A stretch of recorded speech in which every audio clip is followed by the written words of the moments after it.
I'm Paul Basoga, Ivy Masters Learning Center at ivymasters.com, and today we're going to look at the third question from Digital SAT Test 2, Module 2. This is from the Bluebook app, the easier set of math questions. Question is, what is the y-intercept of the graph shown? Y-intercept is where the line crosses the y-axis. You can see it crosses right here. You got to keep in mind that x is left to right, so you did not go left or right from the origin, so that's 0. And then your y is up and down, and you went 2 up. A coordinate is x comma y, so your correct answer here is B. Thank you for joining us today. If you like this video, click like. You can share it with someone who has difficulty finding the y-intercept.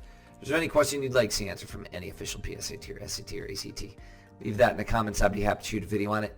Click subscribe so you don't miss anything, and check out our short videos on YouTube. Have a great day.